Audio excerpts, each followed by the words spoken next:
বাকশাস সমর্থিত প্যানেলের একজন সদস্য তিনি আহসান লাবিব বলেছেন যে লন্ডনের প্রেসক্রিপশনে জাকসু চলবে না।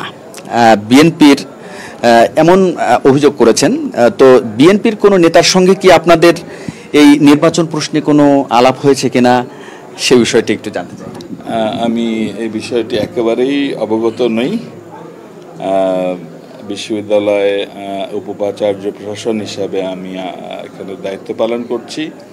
জাকসু যে প্রক্রিয়া আপনারা জানেন, জাকসুর গঠনতন্ত্র অনুযায়ী জাকসুর সভাপতি বিশ্ববিদ্যালয়ের মাননীয় উপাচার্য।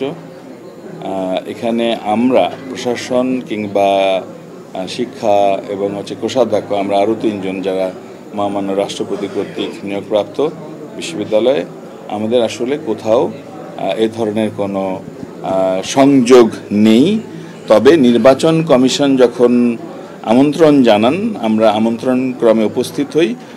আপনাকে তো এর আগে প্রশ্নের জবাব দিয়েছি যে যখন এই যে অপটিক্যাল মার্কস রিডার নিয়ে কোশ্চেন হয়েছিল, তারা প্রশ্ন করেছিলেন যে এখানে ভোটে কারচুপি করার একটা সুযোগ থাকতে পারে, তারা সন্দেহ প্রকাশ করেছিলেন। তো সে কারণে আমরা তখন পরামর্শ দিয়েছি। আমাদের পরামর্শ হচ্ছে যে মতামত আমি বলবো বিশ্ববিদ্যালয়ের যে জাকসু নির্বাচন কমিশন সেটি গ্রহণ করেছেন এবং আজকেও আসলে এই যে একটা পরিস্থিতি ছিল, আবারও বিশ্ববিদ্যালয়ের জাকসু নির্বাচন কমিশন আমাদেরকে আমন্ত্রণ জানান, আমরা এখানে উপস্থিত হই। আমরা হচ্ছে যে আমাদের জায়গা থেকে আমরা মনে করেছি শিক্ষার্থীরা যারা ভোটার তারা কেউই অভিযোগ করে নাই রিটার্নিং অফিসারের কাছে কিংবা পোলিং অফিসারের কাছে।